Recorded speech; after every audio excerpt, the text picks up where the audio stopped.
अस्सलामु अलैकुम वरहमतुल्लाहि वबरकातुह। इस तालीम मिल्लत कॉन्फ्रेंस वस्तार हुफ़ाज़ हाफ़िज़ात में आए हुए तमाम हमारे उस्ताद,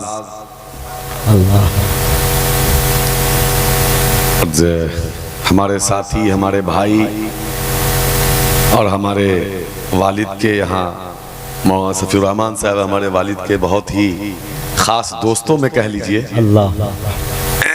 बल्कि मैं ये कह सकता हूँ कि इस डाइस पे जितने लोग बैठे हुए हैं, मैं किसी का नाम लूँ ये बेअदबी है मेरे लिए, इसलिए कि वो तमाम वो लोग हैं जो तो या तो जो मेरे वालिद रहमतुल्लाह अलैह के बहुत ही अजीज दोस्तों में से, साथियों में से, या फिर उनके बहुत मुहतरम शागिर्दों में से। तो और यहाँ पर बैठे हुए तमाम सामीने कराम, मुझे लगता है कि 99% लोग उनके चाहने वाले, उनसे मोहब्बत करने वाले हक है। तो यहाँ पर जितने लोग बैठे हैं सबके चेहरे में अपने वालिद का चेहरा देखता हूँ, और हज़रत मौलाना मशरूल हक साहब भी यहाँ तशरीफ फरमा है। इन्हीं के हुक्म पे मैं यहाँ आया हूँ, और मैं मुजफ्फरपुर वालों की तरफ से, बिहार वालों की तरफ से, इस इदारे की तरफ से, यूपी से आए हुए दो शानदार शायर का मैं इस्तकबाल करता हूँ। और आप तो लगता है कि चुस्ता खूब खाते हैं भाई आप। क्या दम है भाई, क्या टान है माशाअल्लाह। योगी जी को पता ही नहीं कि आपके बुलडोजर को यहाँ निस्तनाबूद करने के लिए अंदर से बड़ी मौजूद है जी। उन्हीं के यूपी के लोग नहीं बिहार में, घबराइए मत। और यहाँ हमारे मुजाहिद हबीबी साहब, असजद भाई, सब लोग माशाअल्लाह यहाँ बैठे हैं। इनका क्या कहना, ये तो पूरे हिंदुस्तान में जाकर के एक छोटे से गांव के नाम को रोशन कर रहे हैं। इनका अंदाज तो एक अजब ही निराला है। कहीं भी जाते हैं माशाअल्लाह 50-50 हज़ार का मजमा है इनका, दिल्ली में हो, कलकत्ते में हो, कहीं भी हो। अल्लाह ने जो इनको जो सलाहियत दी है, बहुत कम लोगों को मैसर होता है। अल्लाह ताला इनकी हिफाजत फरमाए, नज़रबद से बचाए। और बहुत ही मतलब मुझे जब इनकी बहन के शादी में गया तब मुझे पता चला कि इनके वालिद भी मेरे वालिद के शागिर्द हैं। बेशक जी। और इतनी मोहब्बत से उन्होंने गले लगाया मुझे कि मेरे तो आंख भर आई है कि भाई, मेरी आंख भर आई कि भाई बताइए मेरे वालिद के शागिर्द भी है, मतलब यहाँ।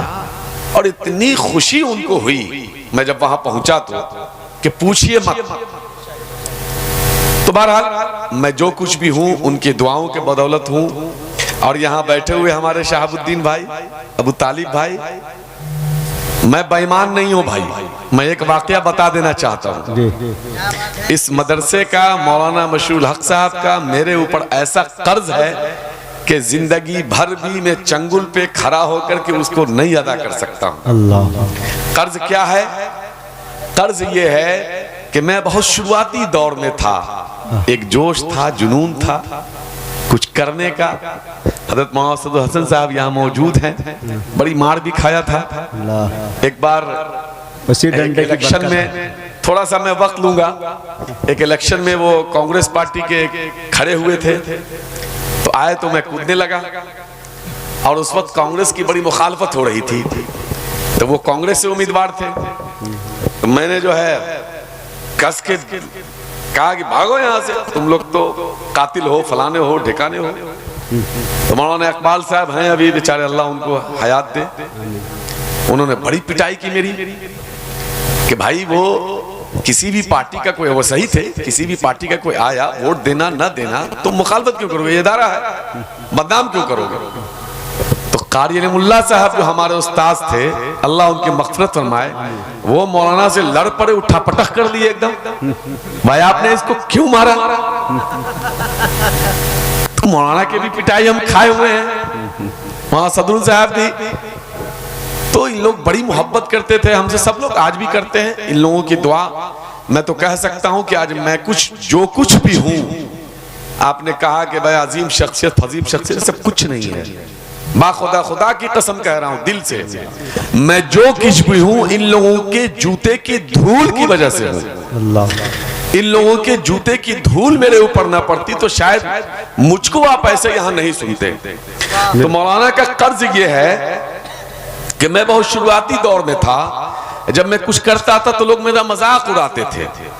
मेरे वालिद को भी कुछ कुछ जाके कह देते थे, झूठ फूस जाके कह दिया, वालिद गरम घर पे आके हमको पिटाई कर रहे हैं, गुस्सा रहे हैं। हम कह रहे हैं अब वो ऐसी गलत बात है, कोई ऐसा हमने कुछ किया ही नहीं है, लोग झूठ बोल रहा है आपको तो नहीं। मतलब बहुत परेशान होता था। मेरे वालिद नहीं चाहते थे कि मैं सियासत करूं।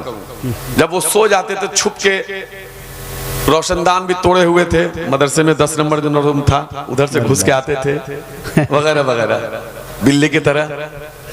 वैसे दौर में जब कौमी तंजीम में बेचारे हमारे शहाबुद्दीन साहब, कोई अखबार तो हम लोग को देता होता नहीं था।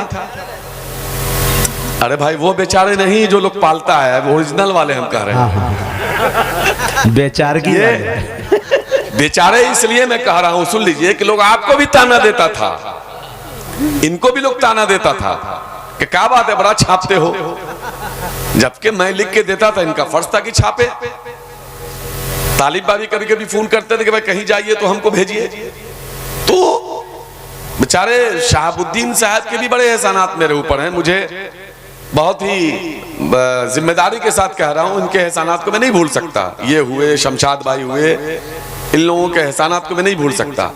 तो मेरी जिंदगी का मैं कुछ नहीं था, सिर्फ मेरे हौसला अफजाई के लिए मौलाना मुशीर साहब ने पहली बार मुझे अवार्ड दिया था। मेरी जिंदगी का पहला अवार्ड केस क्या समाज कारकुन के नाम से, क्या दूर अंदेश। मैं उन चीजों को भूल नहीं सकता। सामाजिक कारकुन का पहला अवार्ड मौलाना ने मुझे दिया था। मौलाना सदरुल हसन साहब भी, मौलाना सफीर रहमान साहब भी थे उस वाले में, मुझे याद है। वहां थे छिट भगवतीपुर में, 12 में छिट भगवतीपुर में। मतलब वो कुछ नहीं था, एक हौसला अफजाई थी। उसको मैं लेके बताता कि भाई छोटा सा एक हौसला, मुझे सामाजिक खिदमतगार के अवार्ड मिला है, मैं कुछ कर रहा हूँ, हौसला बढ़ा। वैसे दौर में जब मैं, हमारे कुछ दोस्त थे जो जब अखबार में खबर निकलती थी तो मैं कहता था देख ना मेरी खबर निकली है, तो कहता था बक यार पढ़ क्या चला आया है। अरे ऐसे दौर में मौलाना ने मुझे अवार्ड दे करके, वो अवार्ड नहीं था, मेरे हौसला को बढ़ाने के लिए बहुत बड़ा तोहफा था। और फिर हर बार वो देने, जहां मिलते वहीं हौसला अफजाई करते।